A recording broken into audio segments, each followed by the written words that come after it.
Blockchains are not GDPR compliant for most enterprise applications. What do you say about that? Are you going to use blockchain DIDs for that? Um, GDPR, you'd need to use more than DIDs. You need a confidentiality stack. And this is actually one of the reasons why we constructed Midnight. It's a difficult topic because GDPR also mandates a right to be forgotten. It's inside that same legislative framework and concept. So they may actually say, hey, you have to delete something from the blockchain. We can't. So blockchains by definition cannot comply with GDPR at the moment. And I think Midnight may actually be something that could be built in a way, an application on Midnight to have GDPR compliance inside of it. That's why we create this type of technology. And that's why we have sidechains. By the way, sidechains are an interesting thing. So I'm saying, hey, Solana, come be a sidechain. And it's tongue in cheek for a bit. But at the same time, I'm being a bit serious. And a lot of people are running around and saying, oh, there's desperation, or it's just this focus on Cardano, focus on ADA. Guys, since 2016, pay attention. Since 2016, why Cardano's been out and why Cardano outlined Cardano SL and Cardano CL, settlement layer, control layer, or computation layer. Okay.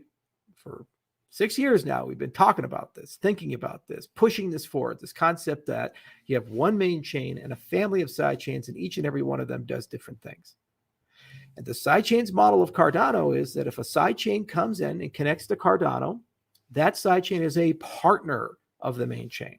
The main chain provides security, it provides infrastructure, it provides an ecosystem, and it provides liquidity.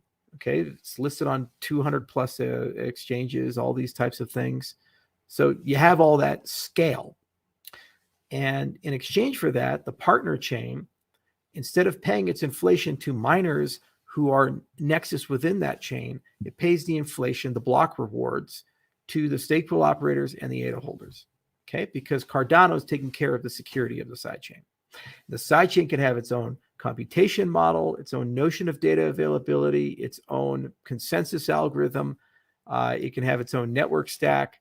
It can have all the stuff that makes it special. So you could take Solana, replace the current consensus algorithm with something 25 times faster and doesn't collapse all the time, make it a Cardano sidechain.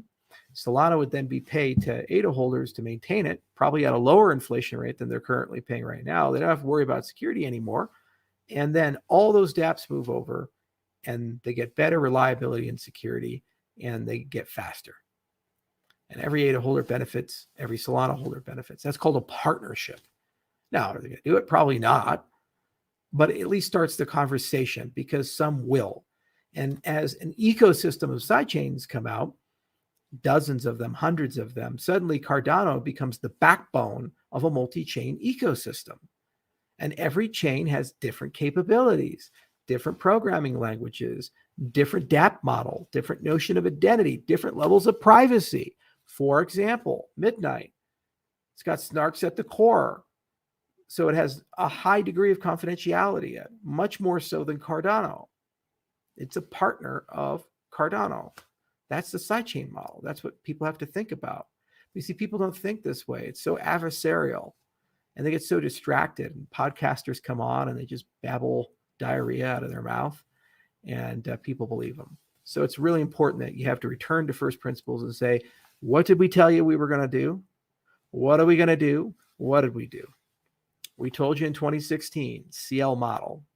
Now it's being rolled out. And once it's rolled out, all those computation layers are going to tell you that they're there.